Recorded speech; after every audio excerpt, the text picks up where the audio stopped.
Welcome to episode 9 of Breaking the Ice. My name is Paris. And my name is Connor, and we are your co-hosts. Last week on our show, we released the first episode in a two-part series on young people who will be the North's most promising innovators for years to come. The first guest we spoke to was Nicholas Flowers, who is a young innovator from Nunatsiavut. What really stood out to me in that interview was Nicholas's point that Indigenous knowledge is critical in informing STEM and innovation technology research. Traditional knowledge is key to asking the right questions from the outset when doing scientific work. And we also spoke to Aisha Ahmad, who told us about her work looking at how to safely manage mine tailings in northern environments. Our guest today built on both these themes during our conversation, so we are pleased to welcome Michael Martinez to the show. Michael is a UPick college student who is currently studying at the University of Alaska Anchorage. He has developed a new way of using microbes in rare earth metal mining to reduce environmental damage and avoid toxic byproducts. He's now created his own biotechnology company called Arctic Biotech Oath to build on this work. In 2020, he won the High North Young Entrepreneur Award from the High North Dialogue Conference in Norway. And he did all this at only 21 years of age. Michael was also joined by Dr. Brandon Briggs, who is an associate professor at the University of Alaska Anchorage and works with Michael on the Arctic Biotech Oath project. Now, let's get to the interview.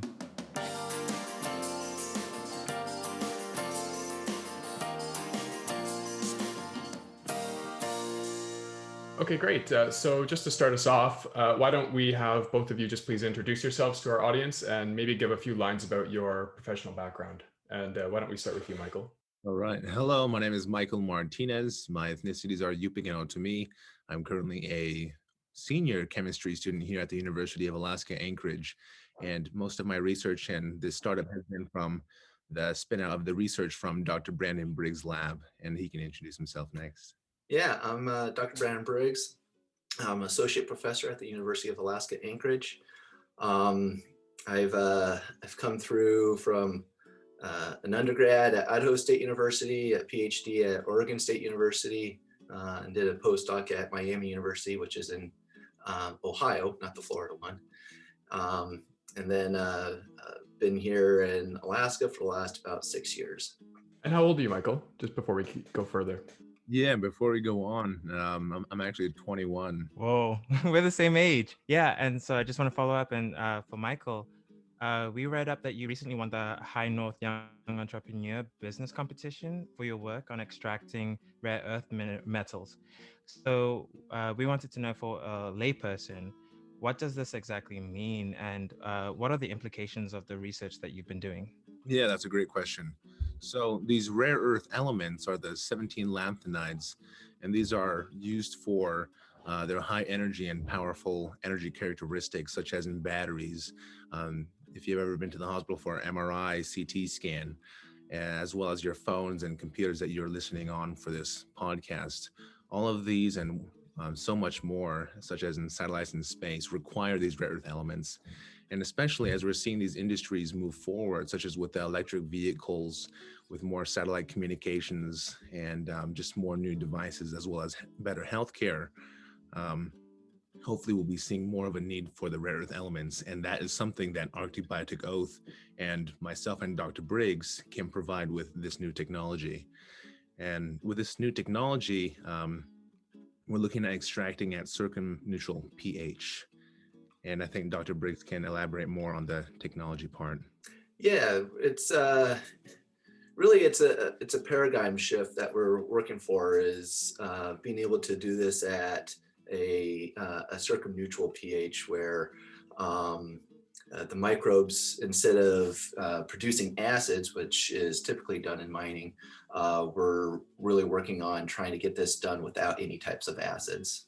So just to follow up for listeners, what are the negative effects of these acids, just plainly? Yeah, so in my presentation at the High North Dialogue and the 2-minute and 34 business pitch, what I mentioned in there was one fact. You can look this up also. There's about 50 million gallons of contaminated wastewater. This is a combination of various things, but wastewater from different projects and different resources and extraction places as well that are contaminating U.S. waters on the daily. And if we're looking forward to doing more projects here in the Arctic, I think we need to be considerate about that. And this new technology could perhaps supply a new benefit into getting these projects moving, as they're beneficial for all sides in the medical field and the technology field, as well as getting more space and new technology. So this technology that you've been working on, is this something that could be deployed right away, or does more work have to be done on it first before it has a real world application? I think Dr. Briggs can answer that one too. Yeah, uh, there's definitely more work to be done. We've demonstrated that it's possible. The next kind of steps that we need to do, be able to really start to commercialize this, is to scale it up to something that's more economically viable. What's the time frame look like for that? And is this something in the next 5 years, 10 years? Oh boy, yeah. So if we're looking about timing, same thing with the business pitch in the Norway competition. We're asking minds to collaborate if they want to reach out to us, even right now, sending their mines and tailings and actual ore samples over to us. But we're looking at maybe 5 weeks for actual experimentation, a couple more weeks for actual analysis, and then getting that data out and open between the two of us who are in that contract. Um, as for the technology rolling out, we can look at this in a reality within the next 2 years or so, but then even more to actually get it more developed. And as we know, on the business side, it's better to roll out when you have a good solid plan, as well as the technology working perfectly, so that you get the Model 1, you get the next update Model 2, and you get the next update Model 3, eventually where you can get actual profits going in a variety of places. So not just Alaska here, not just the USA and the Arctic is what we're looking at, but even more, such as Canada, Greenland, Norway, Sweden, and the circumpolar northern countries. So I'm wondering if you could tell us a little bit about Arctic Biotech Oath. This is your startup, and I'm wondering if you could talk about the work that's being done there. Yeah, so a lot of this came up just from being introduced to Dr. Brandon Briggs back in summer 2018 on my part.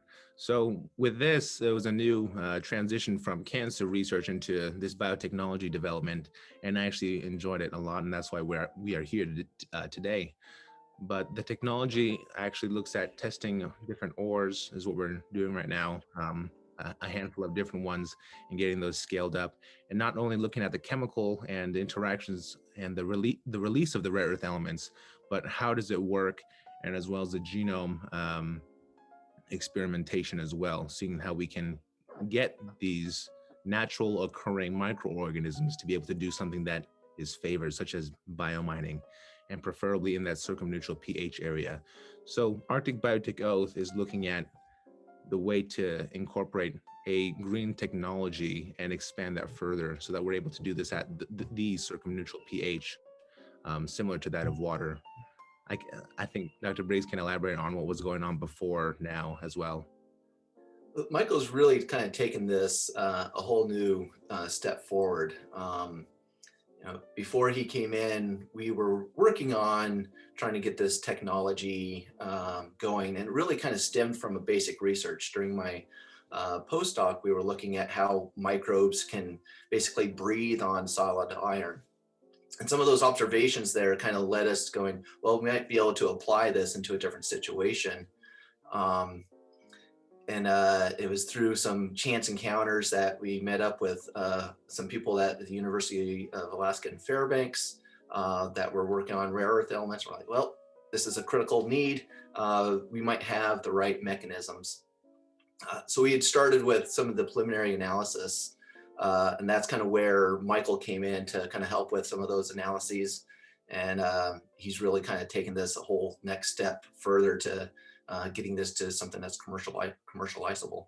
Could you just clarify for audience the role that both of you play within Arctic Biotech Oath? Yep.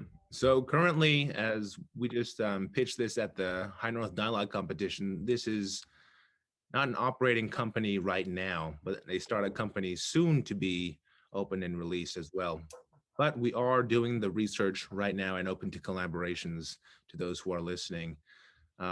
Right now, the plan is to hopefully get myself as a CEO to be operating the company, to get the collaborations and business moving from an international perspective as well, with different levels of support here. We're looking at the local level, which is a state, national level as well, hopefully with the government involvement, and finally with other collaborations internationally. And Dr. Briggs, in the hopefully soon in the future, would also be the role of the chief technology officer, overlooking with his expertise, many years of expertise in the field, as well as being the laboratory director for the advanced instrumentation for microbiome studies. He'd be that role and would fit that role perfectly. Dr. Briggs, do you have anything to add? No, I think Michael's doing a great job at being able to kind of bring this particular company together, and really bringing in the different type of collaborations with the different minds. So I think as we're building the team, Michael's doing a great job of putting everything together.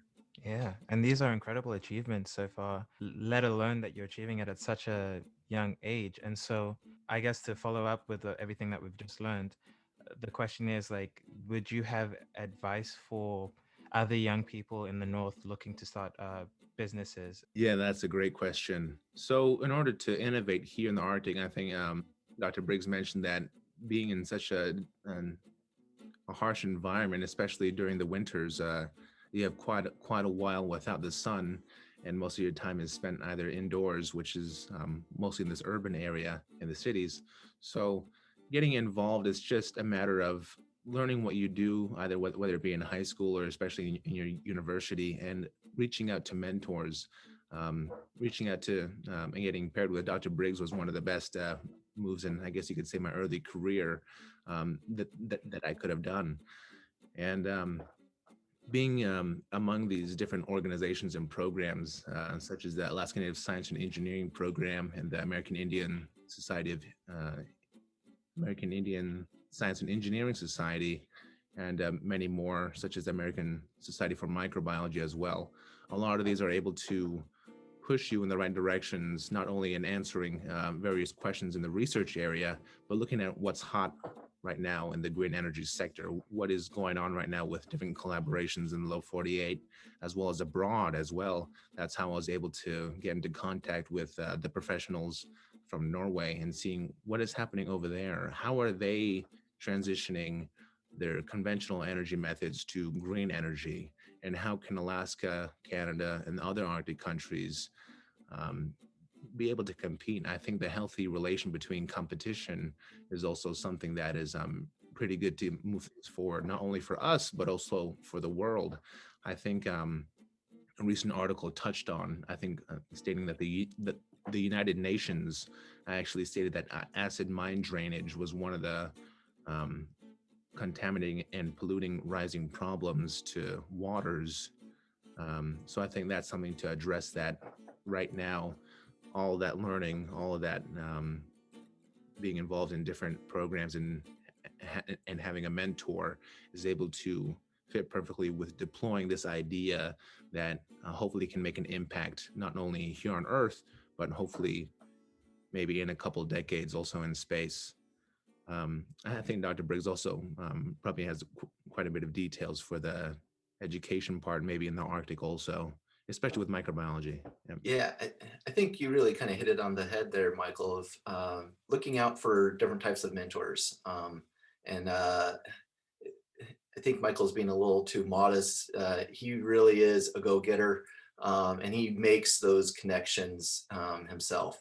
And it's there's a large network of people that are out there that are willing to help and wanting to help, but it's a matter of finding them. And so asking questions and being able to just kind of put yourself out there. I think Michael's been amazing at doing that, and that's what's made those type of connections that he's talking about. I just want to return to something that Michael mentioned at the end about innovation in the North. Do you think that the full potential for innovation is being taken advantage of? And if not, what could be done by private or public institutions to encourage innovation in the North that isn't being done now? Yeah, that's a good question. I think I'll have Dr. Briggs answer that first, and I'll come in at the end. Yeah, I think there's an incredible amount of potential, especially in biotechnology in the Arctic.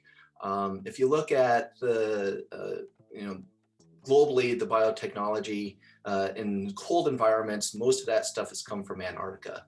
And part of that is just because it's a little sexier place to go. And there's logistics, there's more logistics there to actually get to Antarctica than some of the places in the Arctic.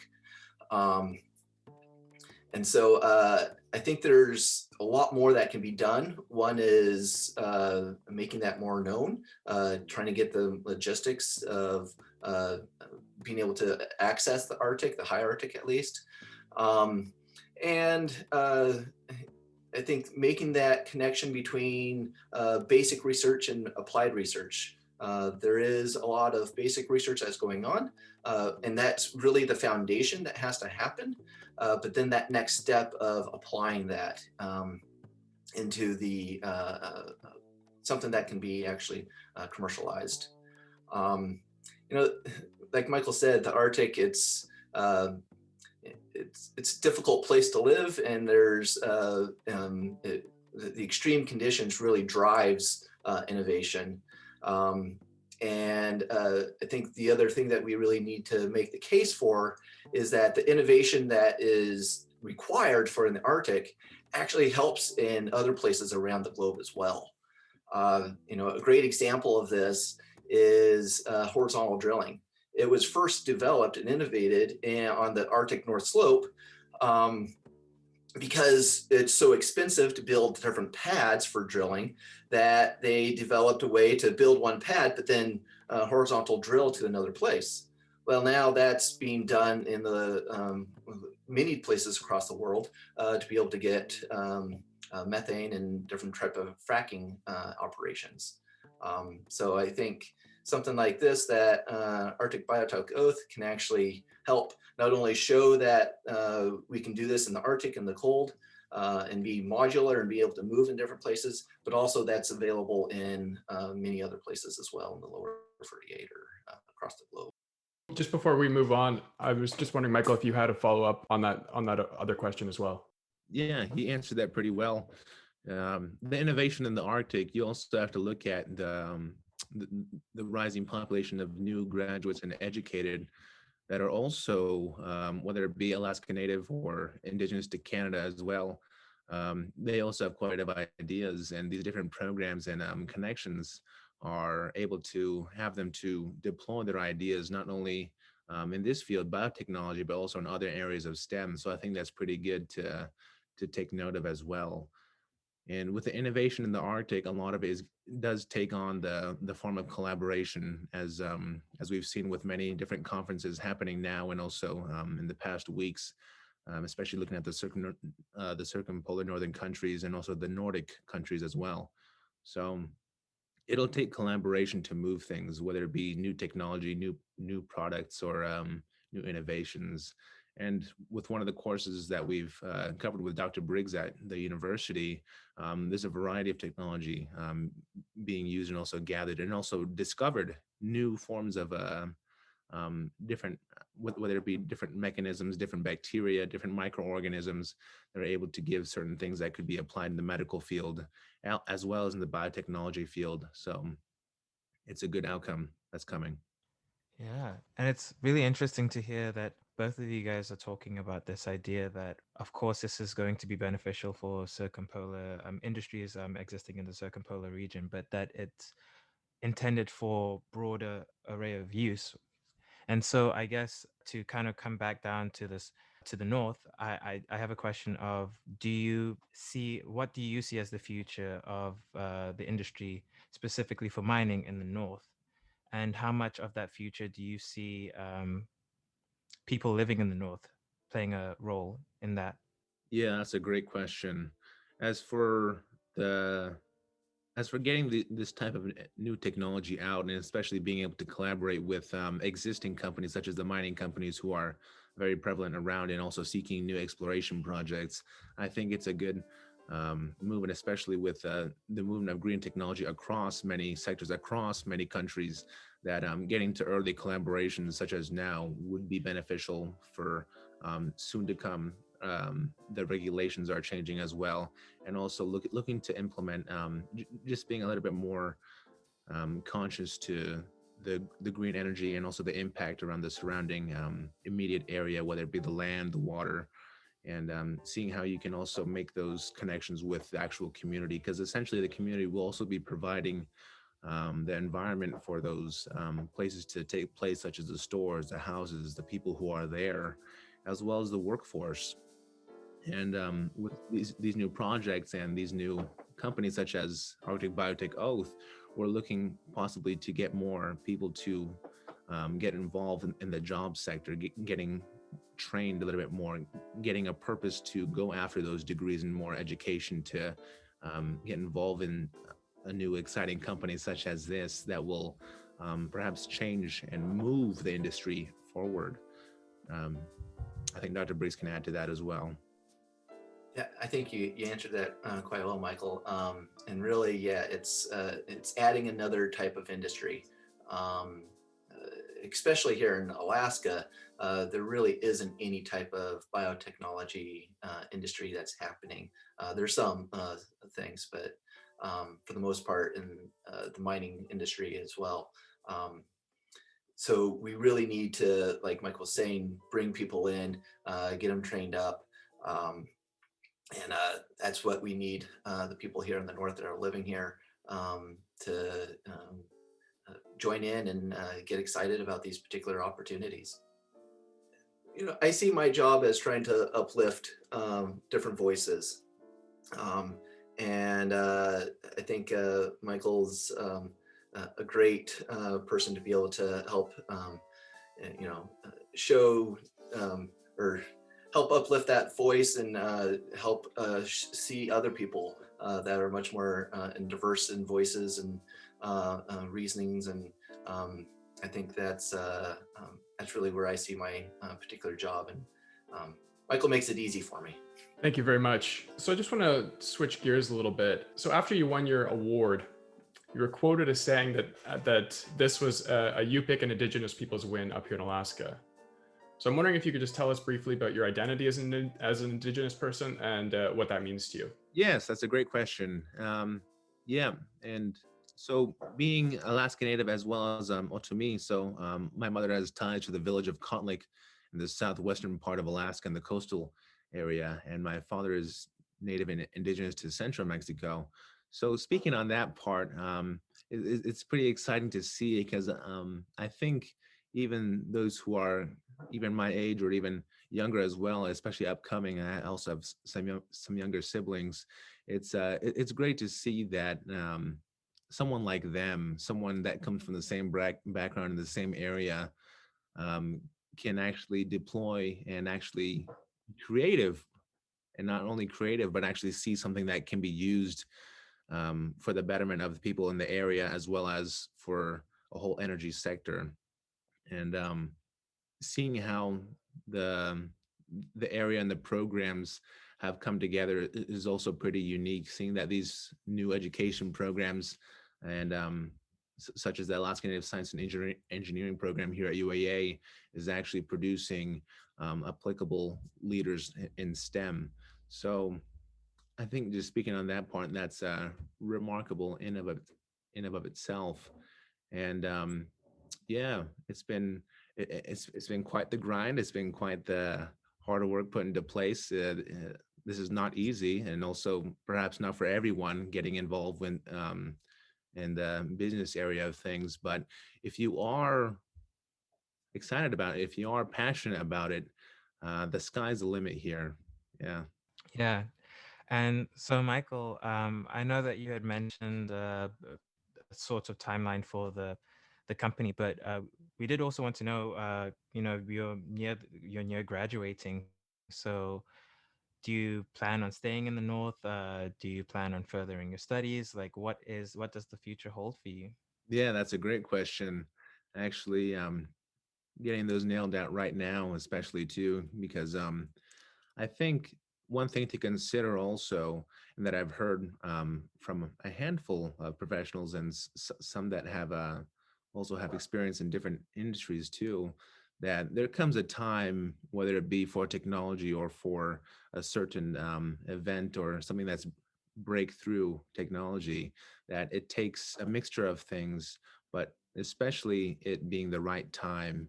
And I think now, with the various topics that we're hearing about the Arctic, the various funding options that are open now, that has changed from decades past, as well as the green energy sector being exciting and having a lot of people putting projects and efforts towards those. I think Arctic Biotech Oath is a good fit for what's to come and what's happening right now, especially. But for myself, yes, I'll be graduating with a BS in chemistry this coming this coming year, and after that, who knows? Yeah, but I think the company will be here definitely. The company will be going forward, so that's what matters to me. Well, thank you both very much.